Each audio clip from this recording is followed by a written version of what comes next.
Hello everyone ਸਤਿ ਸ਼੍ਰੀ ਅਕਾਲ welcome to Sandy Talks Canada I hope ਤੁਸੀਂ ਸਾਰੇ ਠੀਕ ਹੋਵੋਗੇ ਸੋ ਕੈਨੇਡਾ ਆਉਣ ਦਾ ਸਭ ਤੋਂ ਈਜ਼ੀਐਸਟ ਵੇ ਹੁੰਦਾ ਹੈ study visa right study visa ਤੁਹਾਡਾ ਇੱਕ ਆਪਸ਼ਨ ਹੁੰਦਾ ਸੈਕੰਡ ਆਪਸ਼ਨ ਤੁਹਾਡਾ ਹੁੰਦਾ ਆ ਪੀਆਰ ਡਾਇਰੈਕਟਲੀ ਸਭ ਤੋਂ ਘੱਟ ਜਿਹੜੀ ਆਪਸ਼ਨ ਆਪਾਂ ਨੂੰ ਮਿਲਦੀ ਹੈ ਜਾਂ ਫਿਰ ਜਿਹੜੀ ਆਪਸ਼ਨ ਆਪਾਂ ਨੂੰ ਇੰਨੀ ਜ਼ਿਆਦਾ ਨਹੀਂ ਪਤਾ ਹੁੰਦੀ ਉਹ ਹੁੰਦੀ ਹੈ ਵਰਕ ਪਰਮਿਟ ਦੀ ਤੁਸੀਂ ਡਾਇਰੈਕਟ ਵਰਕ ਪਰਮਿਟ ਤੇ ਕੈਨੇਡਾ ਕਿਵੇਂ ਆ ਸਕਦੇ ਹੋ ਇਸੇ ਕੁਐਸਚਨਸ ਦੇ ਆਨਸਰਸ ਲਈ ਅੱਜ ਆਪਣੇ ਨਾਲ ਜੁੜਨਗੇ ਹਰਪ੍ਰੀਤ ਮੰਗੜ ਉਹ ਆਪਣੇ ਵਰਕ ਪਰਮਿਟ ਤੇ ਕੈਨੇਡਾ ਆਏ ਸੀਗੇ ਉਹਨਾਂ ਨੇ ਕਿਹੜਾ ਵਰਕ ਪਰਮਿਟ ਅਪਲਾਈ ਕੀਤਾ ਸੀ ਕੀ ਐਲਐਮਆਈ ਸੀਗੀ ਸਪਾਂਸਰਸ਼ਿਪ ਲੈਣੀ ਪਈ ਉਹਨਾਂ ਨੂੰ ਜਾਂ ਨਹੀਂ ਲੈਣੀ ਪਈ ਕੀ ਪ੍ਰੋਸੈਸ ਸੀਗਾ ਐਂਡ ਟੂ ਐਂਡ ਉਹ ਸਾਰੀਆਂ ਚੀਜ਼ਾਂ ਆਪਾਂ ਇਸ ਵੀਡੀਓ 'ਚ ਡਿਸਕਸ ਕੀਤੀਆਂ ਨੇ ਵੀਡੀਓ ਐਂਡ ਤੱਕ ਜ਼ਰੂਰ ਦੇਖਿਓ ਵੀਡੀਓ ਕਿੱਦਾਂ ਦੀ ਲੱਗੀ ਇਹ ਵੀ ਕਮੈਂਟ ਕਰਕੇ ਦੱਸਿਓ ਤੇ ਲਾਈਕ ਜ਼ਰੂਰ ਕਰਿਓ ਵੀਡੀਓ ਨੂੰ ਤੇ ਸਬਸਕ੍ਰਾਈਬ ਕਰਿਓ ਚੈਨਲ 'ਚ ਸਬਸਕ੍ਰਾਈਬ ਨਹੀਂ ਕੀਤਾ ਹੋਇਆ ਚਲੋ ਜੀ without any further ado let's start the video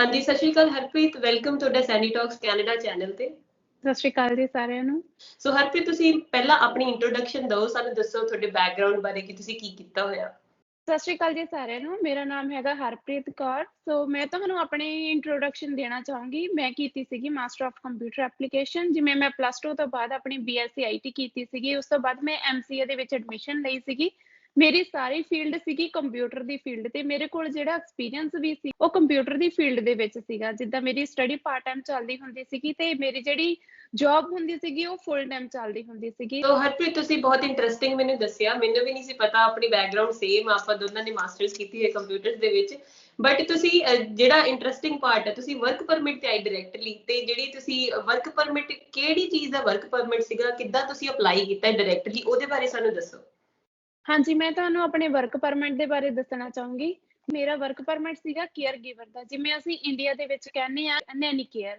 ਸੋ ਜਦੋਂ ਅਸੀਂ ਕੈਨੇਡਾ ਦੇ ਵਿੱਚ ਆਉਂਦੇ ਆ ਇੱਥੇ ਇੰਡੀਆ ਤਾਂ ਹੁੰਦਾ ਆ ਨੈਨੀ ਦਾ ਤੇ ਇੱਥੇ ਕੈਨੇਡਾ ਦੇ ਵਿੱਚ ਆ ਕੇ ਉਹੀ ਵਰਕ ਪਰਮਿਟ ਹੁੰਦਾ ਆ ਜਿਹੜਾ ਉਹ PSW ਦੇ ਵਿੱਚ ਚੇਂਜ ਹੋ ਜਾਂਦਾ ਆ ਕਿਉਂਕਿ ਅਸੀਂ ਇੰਡੀਆ ਸਿਰਫ ਇੱਕ ਨੈਨੀ ਦੇ ਬੇਸ ਬਾਰੇ ਉਹਨੂੰ ਜਾਣਦੇ ਹੁੰਦੇ ਆ ਤੇ ਜਦੋਂ ਅਸੀਂ ਕੈਨੇਡਾ ਦੇ ਵਿੱਚ ਆਉਂਦੇ ਆ ਤਾਂ ਅਸੀਂ PSW ਪਰਸਨਲ ਸਪੋਰਟ ਵਰਕਰ ਦੇ ਨਾਮ ਨਾਲ ਜਾਣਦੇ ਆ ਪਰ ਇਹਦੇ ਵੀ ਦੋ ਟਾਈਪਸ ਹੁੰਦੀਆਂ ਨੇ ਜਿਵੇਂ ਆਪਾਂ ਕਹਿ ਲਈਏ ਜਿਹੜਾ ਨੈਨੀ ਹੁੰਦਾ ਆ ਉਹ ਤਾਂ ਬੱਚਿਆਂ ਦੇ ਲਈ ਹੁੰਦਾ ਆ ਮੈਂ ਆਈ ਸੀਗੀ 올ਡ ਪੀਪਲ ਕੇਅਰ ਦੇ ਲਈ ਸੋ ਜਿਹੜਾ 올ਡ ਪੀਪਲ ਕੇਅਰ ਹੁੰਦਾ ਆ ਉਹਨੂੰ ਕੰਪੈਨੀਅਨ ਵੀ ਕਹਿ ਦਿੰਦੇ ਨੇ ਕਈ ਵਾਰ ਕਿਸੇ ਨੂੰ ਪਤਾ ਨਹੀਂ ਹੁੰਦਾ ਕਿ ਕੰਪੈਨੀਅਨ ਕੀ ਹੁੰਦਾ ਆ ਸਟਾਰਟਿੰਗ ਦੇ ਵਿੱਚ ਮੈਨੂੰ ਇਹਦੇ ਵਿੱਚ ਥੋੜੀ ਪ੍ਰੋਬਲਮ ਆਈ ਸੀ ਸਾਨੂੰ ਵੀ ਨਹੀਂ ਸੀ ਪਤਾ ਕਿ ਕੰਪੈਨੀਅਨ ਕਹਿੰਦੇ ਨੇ ਪਰ ਬਾਅਦ ਵਿੱਚ ਮੈਨੂੰ ਜਦੋਂ ਇੱਧਰ ਆਈ ਉਦੋਂ ਪਤਾ ਲੱਗਿਆ ਕਿ ਜਿਹੜਾ 올ਡ ਪੀਪਲ ਕੇਅਰ ਦੇ ਆਉਂਦੇ ਹੁੰਦੇ ਨੇ ਉਹਨਾਂ ਨੂੰ ਕੰਪੈਨੀਅਨ ਕਹਿੰਦੇ ਨੇ ਜਿਹੜੇ ਬੱਚਿਆਂ ਦੇ ਲਈ ਆਉਂਦੇ ਨੇ ਉਹਨਾਂ ਨੂੰ ਨੈਨੀ ਕੇਅਰ ਦੇ ਲਈ ਕਹਿੰਦੇ ਨੇ ਓਕੇ ਜੀ ਵੈਰੀ ਗੁੱਡ ਇਨਫੋਰਮੇਸ਼ਨ ਹਰਪ੍ਰੀਤ ਇੱਥੇ ਮੈਨੂੰ ਇੱਕ ਬਹੁਤ ਇੰਟਰਸਟਿੰਗ ਜਿਹਾ ਪਾਰਟ ਲੱਗਿਆ ਕਿ ਤੁਸੀਂ ਕੰਪਿਊਟਰਸ ਦੇ ਬੈਕਗ੍ਰਾਉਂਡ ਤੋਂ ਸੀਗੇ ਤੇ ਤੁਸੀਂ ਬਿਲਕੁਲ ਡਿਫਰੈਂਟ ਫੀਲਡ ਦੇ ਵਿੱਚ ਆਏ ਡਾਇਰੈਕਟ ਵਰਕ ਪਰਮਿਟ ਤੇ ਇਹਦੇ ਲਈ ਤੁਹਾਨੂੰ ਕੋਈ ਪ੍ਰੋਬਲਮ ਤੇ ਨਹੀਂ ਆਈ ਤੁਹਾਨੂੰ ਕੋਈ ਸਪੈਸ਼ਲ ਕੋਰਸ ਕਰਨਾ ਪਿਆ ਕਿੱਦਾਂ ਤੁਸੀਂ ਅਪਲਾਈ ਕੀਤਾ ਇਹ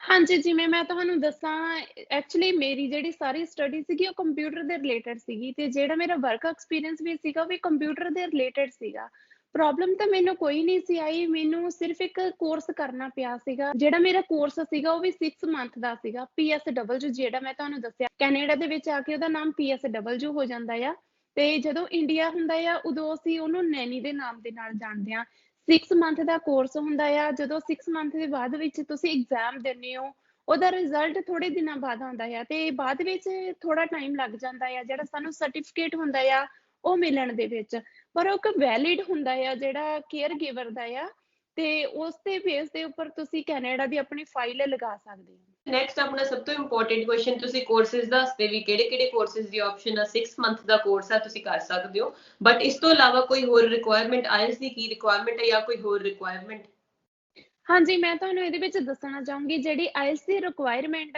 ਹੈਗੀ ਆ ਇਹਦੇ ਵਿੱਚ ਜਦੋਂ ਅਸੀਂ ਸਟੱਡੀ ਬੇਸ ਤੇ ਆਉਣਾ ਹੋਵੇ ਫਿਰ ਤਾਂ ਆਈ ਥਿੰਕ ਸਾਡੇ ਕੋਲ 6 ਬੈਂਡ ਦੀ ਆਪਸ਼ਨ ਹੁੰਦੀ ਆ ਕਿ ਸਾਨੂੰ 6 ਬੈਂਡ ਲੈਣੇ ਪੈਣਗੇ ਪਰ ਜਿਹੜੇ ਇਸ ਕੇਅਰ ਗਿਵਰ ਦੇ ਉੱਪਰ ਆ ਸਾਨੂੰ ਸਿਰਫ 5 ਬੈਂਡ ਚਾਹੀਦੇ ਹੁੰਦੇ ਨੇ ਅਗਰ ਤੁਹਾਡੇ 5 ਤੋਂ ਜ਼ਿਆਦਾ ਵੀ ਆ ਰਹੇ ਨੇ ਤਾਂ ਵੀ ਕੋਈ ਗੱਲ ਨਹੀਂ ਪਰ 5 ਤੋਂ ਘੱਟ ਨਹੀਂ ਹੋਣਾ ਚਾਹੀਦਾ ਪਰ ਕਈ ਵਾਰ ਹੁੰਦਾ ਆ ਕਿ ਸਾਡੇ ਕੋਲ ਬਹੁਤ ਸਾਰੇ ਕੁਐਸਚਨ ਹੁੰਦੇ ਨੇ ਅਗਰ ਸਾਡੇ ਕੋਲ ਇੱਕ ਮੋਡਿਊਲ ਦੇ ਵਿੱਚ 4.5 ਆ ਗਏ ਕੀ ਅਸੀਂ ਉਹ ਕਰ ਸਕਦੇ ਹਾਂ ਪਰ ਨਹੀਂ ਜਿਹੜਾ ਰੂਲ ਆ ਉਹ ਤਾਂ ਰੂਲ ਤਾਂ ਸਾਡੇ ਕੋਲੋਂ ਸਿਰਫ ਇਹੀ ਮੰਗ ਰਿਹਾ ਆ ਕਿ ਜਿਹੜੀ ਤੁਹਾਡੀ ਆਇਲਸ ਦੀ ਰਿਕੁਆਇਰਮੈਂਟ ਆ ਈਚ 5 ਹੋਣੀ ਚਾਹੀਦੀ ਆ ਅਗਰ ਜ਼ਿਆਦਾ ਵੀ ਆ ਰਹੇ ਨੇ ਤਾਂ ਜ਼ਿਆਦਾ ਬੈਟਰ ਆ ਕਿਉਂਕਿ ਤੁਹਾਡੀ ਫਾਈਲ ਸਟਰੋਂਗ ਹੁੰਦੀ ਆ ਅਗਰ ਤੁਸੀਂ 5 ਬੈਂਡ ਵੀ ਲੈ ਸਕਦੇ ਹੋ ਤਾਂ ਉਹ ਤਾਂ ਤੁਹਾਡੇ ਲਈ ਲੱਕਲੀ ਬਹੁਤ ਜ਼ਿਆਦਾ ਵਧੀਆ ਆ ਓਕੇ, ਇਹ ਪੁਆਇੰਟ ਬਹੁਤ ਵਧੀਆ ਕਿ ਮਤਲਬ 5 ਮਿਨੀਮਮ ਹੋਣੇ ਚਾਹੀਦੇ ਨੇ ਸਾਰੇ ਤੁਹਾਡੇ ਮੋਡਿਊਲਸ ਦੇ ਵਿੱਚ, ਤੇ ਹਾਂਜੀ ਬੈਟਰ ਹੋਊਗਾ ਜੇ ਤੁਹਾਡੇ ਵੱਧ ਆ ਜਾਂਦੇ ਨੇ। That's good. ਜੇ ਕੋਈ ਆਉਣਾ ਚਾਹੁੰਦਾ ਆ ਤਾਂ ਉਹ ਇਹ ਕੋਰਸ ਕਰ ਲੈਣ ਪਹਿਲਾਂ, ਫਿਰ ਆਪਣੀ ਫਾਈਲ ਲਾ ਲੈਣ। ਤੇ ਫਾਈਲ ਕਿੱਥੇ ਜਾ ਕੇ ਲਾਣ? ਉਹ ਕਿਹੜੇ ਲਾਇਰਸ ਦੇ ਥਰੂ ਜਾਣ? ਕੋਈ ਸਪਾਂਸਰਸ਼ਿਪ ਦੀ ਲੋੜ ਹੁੰਦੀ ਹੈ ਇਸ ਚੀਜ਼ ਲਈ?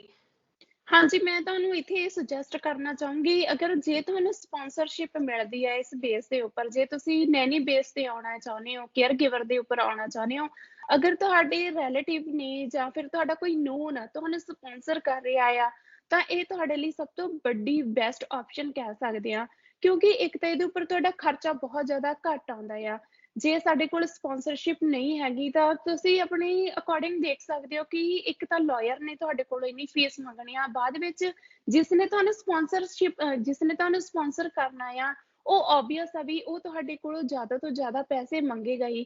ਮੇਰੇ ਨੋਨ ਦੇ ਵਿੱਚ ਸੀਗੇ ਫਰੈਂਡਸ, ਮੇਰੀ ਇੱਕ ਦੋ ਫਰੈਂਡ ਨੇ ਪੁੱਛਿਆ ਆ ਇਮੀਗ੍ਰੇਸ਼ਨ ਤੋਂ, ਅਗਰ ਅਸੀਂ ਨੈਨੀ ਦਾ ਕੋਰਸ ਕਰੀਏ, ਸਾਡੇ ਕੋਲ ਕੋਈ ਸਪਾਂਸਰਸ਼ਿਪ ਨਹੀਂ ਹੈਗੀ ਤਾਂ ਸਾਡਾ ਖਰਚਾ ਕਿੰਨਾ ਕੁ ਆ ਸਕਦਾ ਆ। ਉਹਨਾਂ ਨੂੰ ਬਹੁਤ ਜ਼ਿਆਦਾ ਖਰਚ ਦੱਸਿਆ ਸੀ, ਲਾਈਕ 25 ਲੱਖ ਤੱਕ ਦੱਸਿਆ ਸੀਗਾ ਵੀ ਉਹਨਾਂ ਖਰਚ ਆ ਸਕਦਾ ਆ। ਈਵਨ ਮੇਰੇ ਕੋਲ ਸੀਗੀ ਸਪਾਂਸਰਸ਼ਿਪ ਦੇ ਅਕੋਰਡਿੰਗ ਮੈਂ ਤੁਹਾਨੂੰ ਦੱਸਾਂ, ਮੇਰਾ ਸਾਰਾ 5-6 ਲੱਖ ਖਰਚਾ ਆਇਆ ਸੀਗਾ, ਕੁਛ ਜ਼ਿਆਦਾ ਨਹੀਂ ਸੀਗਾ। ਇਹ ਤਾਂ ਨਾਰਮਲ ਹੁੰਦਾ ਆ। ਵੈਸੇ ਸਾਰਿਆਂ ਨੂੰ ਲੱਗਦਾ ਹੈ ਕਿ ਜੇ ਅਸੀਂ 20 ਲੱਖ ਤੋਂ ਵੀ ਉੱਪਰ ਪੈਸੇ ਲਗਾਵਾਂਗੇ, ਕੈਨੇਡਾ ਦਾ ਸਾਡਾ ਤਾਂ ਬਣੂਗਾ। ਪਰ ਕਿਤੇ ਨਾ ਕਿਤੇ ਇਹ ਬੈਸਟ ਆਪਸ਼ਨ ਆ ਵਰਕ ਪਰਮਿਟ ਦੇ ਲਈ। ਅਗਰ ਤੁਹਾਡੇ ਕੋਲ ਕੋਈ ਸਪਾਂਸਰਸ਼ਿਪ ਹੈਗੀ ਆ, ਤੁਹਾਨੂੰ ਲੱਗਦਾ ਹੈ ਕਿ ਮੈਨੂੰ ਕੋਈ ਸਪਾਂਸਰ ਕਰ ਸਕਦਾ ਆ। ਸੋ ਜਿੱਦਾਂ ਤੁਸੀਂ ਹਰਪ੍ਰੀਤ ਬਹੁਤ ਵਧੀਆ ਪੁਆਇੰਟ ਦੱਸੇ ਕਿ ਸਪਾਂਸਰਸ਼ਿਪ ਮਿਲਣ ਨਾਲ ਕਿੰਨਾ ਕੁ ਆਪਣਾ ਖਰਚਾ ਆਉਂਦਾ, ਬਹੁਤ ਘੱਟ ਖਰਚਾ ਆਉਂਦਾ, ਆਪਣੇ ਬਹੁਤ ਪੈਸੇ ਬਚ ਜਾਂਦੇ ਨੇ। ਤੇ ਸਪਾਂਸਰਸ਼ਿਪ ਨਾ ਮਿਲਣ ਕਰਕੇ ਗਾਰੰਟੀ ਵੀ ਨਹੀਂ ਹੁੰਦੀ ਤੇ ਪੈਸੇ ਵੀ ਜ਼ਿਆਦਾ ਲੱਗਦੇ ਆ, ਬਟ ਐਟਲੀਸਟ ਆਪਸ਼ਨ ਹੈਗੀ ਹੈ। ਜੇ ਕਿਸੇ ਕੋਲ ਸਪਾਂਸਰਸ਼ਿਪ ਨਹੀਂ ਹੈਗੀ, ਉਹ ਲਾਇਰ ਕੋਲੇ ਜਾ ਕੇ ਦੇਖ ਸਕਦੇ ਨੇ, ਕਿਉਂਕਿ ਤੁਸੀਂ ਦੱਸਿਆ ਤੁਹਾਡੇ ਕਈ ਫਰੈਂਡਸ ਵੀ ਕੰਸੀਡਰ ਕਰ ਰਹੇ ਨੇ ਆਪਸ਼ਨ। ਤੇ ਤੁਹਾਡੀ ਜਿਹੜੀ ਆਪਸ਼ਨ ਸੀਗੀ, ਤੁਹਾਨੂੰ ਸਪਾਂਸਰਸ਼ਿਪ ਮਿਲ ਗਈ ਸੀਗੀ? ਮਤਲਬ ਤੁਹਾਨੂੰ ਸਪਾਂਸਰ ਕੀਤਾ ਸੀ ਕਿਸੇ ਨੇ? ਹਾਂਜੀ, ਮੇਰੇ ਆਪਣੇ ਹੀ ਰਿਲੇਟਿਵ ਸੀਗੇ, ਉਹਨਾਂ ਨੇ ਮੈਨੂੰ ਸਪਾਂਸਰ ਕੀਤਾ ਸੀਗਾ। ਤੇ ਇਹਦੇ ਵਿੱਚ ਹੁੰਦਾ ਆ ਕਿ ਅਗਰ ਤੁਹਾਨੂੰ ਸਪਾਂਸਰਸ਼ਿਪ ਮਿਲਦੀ ਆ, ਇੱਕ ਤਾਂ ਹੁੰਦਾ ਆ ਕਿ ਤੁਹਾਨੂੰ ਕਾਫੀ ਟਾਈਮ ਬਾਅਦ ਕਈ ਵਾਰ ਵੀਜ਼ਾ ਲੱਗਦਾ ਹੁੰਦਾ, ਪਰ ਕਈ ਵਾਰ ਹੁੰਦਾ ਆ ਕਿ ਈਵਨ ਜੇ ਤੁਹਾਨੂੰ ਕੋਈ ਸਪਾਂਸਰ ਕਰ ਵੀ ਰਿਹਾ ਆ, ਫਿਰ ਵੀ ਹੁੰਦਾ ਆ ਤੁਹਾਡੇ ਕੇਸ ਦੇ ਵਿੱਚ ਕਾਫੀ ਟਾਈਮ ਵੀ ਲੱਗ ਸਕਦਾ ਆ। ਪਰ ਕਈ ਵਾਰੀ ਆਪਾਂ ਕਹਿ ਸਕਦੇ ਹਾਂ ਕਿ ਕਿਸਮਤ ਹੁੰਦੀ ਆ ਨਾ, ਤੇ ਕਈ ਵਾਰ ਜਲਦੀ ਤੋਂ ਜਲਦੀ ਵੀ ਵੀਜ਼ਾ ਆ ਜਾਂਦਾ ਆ। ਜਿਵੇਂ ਮੈਂ ਤੁਹਾਨੂੰ ਦੱਸਾਂ, ਮੇਰਾ ਵੀਜ਼ਾ ਸਿਰਫ 5 ਡੇਜ਼ ਦੇ ਵਿੱਚ ਆ ਗਿਆ ਸੀਗਾ, ਪਰ ਜਿਹੜਾ ਮੇਰਾ ਫਾਈਲ ਦਾ ਪ੍ਰੋਸੈਸ ਸੀਗਾ, ਉਹ ਮੋਸਟਲੀ 1 ਸਾਲ ਲੱਗ ਗਿਆ ਸੀਗਾ ਫਾਈਲ ਦੇ ਪ੍ਰੋਸੈਸ ਨੂੰ। ਪਰ ਜਿਹੜਾ ਵੀਜ਼ਾ ਆਇਆ ਸੀਗਾ, ਉਹ ਸਿਰਫ 5 ਡੇਜ਼ ਦੇ ਵਿੱਚ ਆਇਆ ਸੀਗਾ। ਸਾਰੇ ਮੈਨੂੰ ਕਹਿ ਰਹੇ ਸੀਗੇ ਕਿ ਤੂੰ ਬਹੁਤ ਲੱਕੀ ਆ ਕਿ 5 ਡੇਜ਼ ਦੇ ਵਿੱਚ ਵੀਜ਼ਾ ਹਾਂਜੀ, ਕਿਸੇ ਦਾ ਨਹੀਂ ਆਉਂਦਾ ਹੈਗਾ। ਇਹ ਹਾਂਜੀ। ਲਾਈਕ ਮੇਰੇ ਲਈ ਬੈਸਟ ਆਪਸ਼ਨ ਵੀ ਸੀਗੀ ਕਿ ਮੈਨੂੰ ਸਪਾਂਸਰਸ਼ਿਪ ਵੀ ਮਿਲੀ ਸੀਗੀ। ਮੇਰੇ ਆਪਣੇ ਹੀ ਸੀਗੇ ਜਿਨ੍ਹਾਂ ਨੇ ਮੈਨੂੰ ਸਪਾਂਸਰ ਕੀਤਾ ਸੀਗਾ। ਉਹਨਾਂ ਨੇ ਮੈਨੂੰ ਕੈਨੇਡਾ ਤੱਕ ਲੈ ਕੇ ਆਂਦਾ, ਉਹਨਾਂ ਨੇ ਹੀ ਸਭ ਕੁਝ ਕੀਤਾ ਹਨਾ। ਹਰਪ੍ਰੀਤ, ਬਹੁਤ ਵਧੀਆ ਤੁਸੀਂ ਇਨਕਲੂਡ ਕੀਤੀ ਇਹ ਇਨਫੋਰਮੇਸ਼ਨ, ਬਹੁਤ ਹੈਲਪਫੁਲ ਇਨਫੋਰਮੇਸ਼ਨ ਆ। ਹੁਣ ਆਪਾਂ ਡਿਸਕਸ ਕਰਾਂਗੇ ਕਿ ਤੁਸੀਂ ਕੀ ਸੁਜੈਸਟ ਕਰਦੇ ਹੋ। ਜਿਹੜਾ ਤੁਸੀਂ ਕੋਰਸ ਕੀਤਾ, ਤੁਸੀਂ ਆਪਣੀ ਮਾਸਟਰਸ ਤੋਂ ਬਾਅਦ ਕੀਤਾ, ਕੀ ਇਹ ਕੋਰਸ +2 ਤੋਂ ਬਾਅਦ ਹੋ ਸਕਦਾ, ਬੈਚਲਰਸ ਤੋਂ ਬਾਅਦ ਹੋ ਸਕਦਾ? If yes, in both cases ਤੁਸੀਂ ਕੀ ਸੁਜੈਸਟ ਕਰਦੇ ਹੋ ਕਿ ਕਦੋਂ ਕਰਨਾ ਚਾਹੀਦਾ? ਅਗਰ ਮੈਂ ਤੁਹਾਨੂੰ ਸੁਜੈਸਟ ਕਰਾਂ, ਅਗਰ ਤੁਸੀਂ +2 ਤੋਂ ਬਾਅਦ ਸੋਚ ਰਹੇ ਹੋ ਕਿ ਮੈਨੂੰ ਇਹ +2 ਤੋਂ ਬਾਅਦ ਇਹ ਕੋਰਸ ਕਰਨਾ ਚਾਹੀਦਾ ਆ, ਤਾਂ ਮੈਂ ਤੁਹਾਨੂੰ ਕਹੂੰਗੀ ਕਿ ਨਹੀਂ, ਤੁਸੀਂ +2 ਤੋਂ ਬਾਅਦ ਇਹ ਕੋਰਸ ਬਿਲਕੁਲ ਨਾ ਕਰਿਓ। ਕਿਉਂਕਿ ਅਸੀਂ ਆਲਰੇਡੀ ਜ਼ਿਆਦਾ ਅਡਲਟ ਨਹੀਂ ਹੋਏ ਹੁੰਦੇ ਹੈਗੇ, ਕਿਉਂਕਿ ਅਸੀਂ ਆਲਰੇਡੀ 18 ਈਅਰ ਦੇ ਹੁੰਦੇ ਆ, ਜਿਹਦੇ ਵਿੱਚ ਸਾਡੇ ਕੋਲ ਬਹੁਤ ਘੱਟ ਇਨਫੋਰਮੇਸ਼ਨ ਹੁੰਦੀ ਆ। ਮੈਂ ਕਾਫੀ ਜਾਣਿਆਂ ਨੂੰ ਦੇਖਿਆ ਸੀਗਾ ਜਿਨ੍ਹਾਂ ਨੇ +2 ਤੋਂ ਬਾਅਦ ਆਪਣਾ ਇਹ ਕੋਰਸ ਜੁਆਇਨ ਕੀਤਾ ਸੀਗਾ, ਪਰ ਉਹਨਾਂ ਦੇ ਘੱਟ ਚਾਂਸ ਸੀਗੇ। ਉਦੋਂ ਉਹਨਾਂ ਨੂੰ ਲੱਗਿਆ ਸੀਗਾ ਕਿ ਸਾਨੂੰ ਇਹ ਕੋਰਸ ਕਰਨਾ ਚਾਹੀਦਾ, ਸੋ ਉਹਨਾਂ ਨੇ ਜੁਆਇਨ ਕੀਤਾ, ਪਰ ਬਾਅਦ ਵਿੱਚ ਉਹਨਾਂ ਨੂੰ ਰਿਜੈਕਸ਼ਨ ਮਿਲੀ ਸੀਗੀ। ਸੋ ਮੈਂ ਤੁਹਾਨੂੰ ਇਹੀ ਸੁਜੈਸਟ ਕਰੂੰਗੀ, ਅਗਰ ਤੁਹਾਡੇ ਕੋਲ ਕੋਈ ਵੀ ਕਿਸੇ ਵੀ ਫੀਲਡ ਦੇ ਵਿੱਚ ਸਟੱਡੀ ਕੀਤੀ ਆ, ਤੁਸੀਂ BA ਕੀਤੀ ਆ ਜਾਂ ਫਿਰ ਤੁਹਾਡੀ ਕੋਈ ਹੋਰ ਸਟੱਡੀ ਆ, ਜਿੱਦਾਂ ਮੇਰੀ BSc IT ਦੀ ਸਟੱਡੀ ਸੀਗੀ, ਜੇ ਮੈਂ BSc IT ਤੋਂ ਬਾਅਦ ਵੀ ਕਰਨਾ ਚਾਹੁੰਦੀ ਸੀ ਤਾਂ ਮੈਂ ਕਰ ਸਕਦੀ ਸੀਗੀ, ਪਰ ਮੇਰੇ ਕੋਲ ਮੇਰੀ ਮਾਸਟਰ ਸੀਗੀ। ਸੋ ਉਹਦਾ ਵੀ ਮੈਂ ਕਹਿ ਸਕਦੀ ਹਾਂ ਕਿ ਮੇਰੇ ਲਈ ਪੁਆਇੰਟ ਜੁੜੇ ਸੀਗੇ। ਮੈਂ ਤੁਹਾਨੂੰ ਸੁਜੈਸਟ ਕਰਨਾ ਚਾਹੂੰਗੀ ਤੁਸੀਂ ਆਪਣੀ ਗ੍ਰੈਜੂਏਸ਼ਨ ਤੋਂ ਬਾਅਦ ਹੀ ਇਹ ਕੋਰਸ ਕਰਿਓ, ਅਗਰ ਤੁਹਾਨੂੰ ਲੱਗਦਾ ਹੈ ਕਿ ਮੈਨੂੰ ਇਹ ਕੋਰਸ ਕਰਨਾ ਚਾਹੀਦਾ ਆ। ਫੀਲਡ ਤੁਹਾਡੀ ਕੋਈ ਵੀ ਆ, ਤੁਸੀਂ ਕਿਸੇ ਵੀ ਫੀਲਡ ਦੇ ਵਿੱਚ ਹੈਗੇ ਹੋ, ਤੁਸੀਂ ਅਗਰ ਇਹ ਕੋਰਸ ਕਰਨਾ ਚਾਹੁੰਦੇ ਹੋ ਤਾਂ ਤੁਸੀਂ ਕਰ ਸਕਦੇ ਹੋ। ਸਿਰਫ 6 ਮੰਥ ਦਾ ਇਹ ਕੋਰਸ ਆ। ਬਹੁਤ ਵਧੀਆ। ਮੇਰਾ ਨੈਕਸਟ ਕੁਐਸਚਨ ਇਹੀ ਪੁੱਛਣਾ ਸੀ ਵੀ ਕਿਹੜੀ ਫੀਲਡ ਵਾਲੇ ਇਹ ਕਰ ਸਕਦੇ ਆ? ਤੁਸੀਂ ਆਲਰੇਡੀ ਇਨਕਲੂਡ ਕਰਤਾ, ਕੋਈ ਵੀ ਫੀਲਡ ਦੇ ਜਿਹੜੇ ਸਟੂਡੈਂਟਸ ਨੇ ਜਾਂ ਫਿਰ ਕੋਈ ਵੀ ਫੀਲਡ ਦਾ ਜਿਹੜਾ ਬੰਦਾ ਉਹ ਕਰ ਸਕਦਾ ਇਹ ਕੋਰਸ। ਤੇ ਹੁਣ ਆਪਾਂ ਕਵਰ ਕਰ ਲਿਆ ਐਵਰੀਥਿੰਗ ਕਿ ਕੀ ਰਿਕੁਆਇਰਮੈਂਟਸ ਨੇ। ਹੁਣ ਤੁਸੀਂ ਸਾਨੂੰ ਇਹ ਦੱਸੋ ਨੈਕਸਟ ਕਿ ਤੁਹਾਡਾ PR ਦਾ ਕੀ ਪ੍ਰੋਸੈਸ ਸੀਗਾ? ਅਗਰ ਕੋਈ ਇਹ ਕੋਰਸ ਕਰਕੇ ਵਰਕ ਪਰਮਿਟ ਹਾਸਲ ਕਰ ਲੈਂਦਾ, ਕੈਨੇਡਾ ਪਹੁੰਚ ਜਾਂਦਾ, ਉਸ ਤੋਂ ਬਾਅਦ PR ਦਾ ਕੀ ਪ੍ਰੋਸੈਸ ਰਿਹਾ ਤੁਹਾਡਾ? ਕਿੰਨੇ ਟਾਈਮ 'ਚ PR ਹੋਈ? ਕੀ ਤੁਹਾਡਾ ਐਕਸਪੀਰੀਅੰਸ ਰਿਹਾ? ਸਭ ਤੋਂ ਪਹਿਲਾਂ ਮੈਂ ਪ੍ਰੋਬਲਮਸ ਬਾਰੇ ਦੱਸਣਾ ਚਾਹੂੰਗੀ ਕਿ ਮੈਨੂੰ ਕੀ ਪ੍ਰੋਬਲਮਸ ਆਈਆਂ। ਜਦੋਂ ਮੈਂ ਇੱਥੇ ਕੈਨੇਡਾ ਦੇ ਵਿੱਚ ਆ ਕੇ ਉਸ ਤੋਂ ਬਾਅਦ ਆਪਣੀ ਪੀਆਰ ਦੇ ਲਈ ਲਾਇਰ ਕੋਲ ਗਈ ਸੀਗੀ, ਉਹਨਾਂ ਨੂੰ ਪੁੱਛਿਆ ਕਿ ਮੈਂ ਆਪਣੀ ਪੀਆਰ ਦੀ ਫਾਈਲ ਲਗਾਉਣਾ ਚਾਹੁੰਦੀ ਹਾਂ, ਕਿਵੇਂ ਲਗਾ ਸਕਦੀ ਹਾਂ? ਉਹਨਾਂ ਨੇ ਮੈਨੂੰ ਉਦੋਂ ਕਹਿ ਦਿੱਤਾ ਸੀਗਾ ਕਿ ਨਹੀਂ, ਜਿਹੜੇ ਕੇਸ ਦੇ ਉੱਪਰ ਤੂੰ ਆਈ ਹੋਈ ਆ, ਉਸ ਕੇਸ ਦੇ ਉੱਪਰ ਪੀਆਰ ਇਹਨਾਂ ਨੇ ਬੰਦ ਕਰ ਦਿੱਤੀ, ਕੈਨੇਡਾ ਦੀ ਗਵਰਨਮੈਂਟ ਨੇ। ਪਰ ਕਿ ਸਾਨੂੰ ਪਹਿਲਾਂ ਇਹ ਕਿਹਾ ਗਿਆ ਸੀਗਾ ਕਿ ਤੁਸੀਂ ਪੀਆਰ 2 ਸਾਲ ਬਾਅਦ ਹੋ ਸਕਦੇ ਹੋ। ਮੈਨੂੰ ਥੋੜਾ ਸ਼ੌਕ ਲੱਗਿਆ ਕਿ ਪਹਿਲਾਂ ਤਾਂ ਕਹਿ ਰਹੇ ਸੀਗੇ ਕਿ ਤੁਸੀਂ 2 ਸਾਲ ਬਾਅਦ ਪੀਆਰ ਹੋ ਸਕਦੇ ਹੋ, ਤੇ ਪਰ ਹੁਣ ਕਹਿ ਰਹੇ ਨੇ ਕਿ ਤੁਸੀਂ ਪੀਆਰ ਨਹੀਂ ਹੋ ਸਕਦੇ, ਇਸ ਕੇਸ ਦੇ ਵਿੱਚ ਪੀਆਰ ਬੰਦ ਕਰ ਦਿੱਤੀ।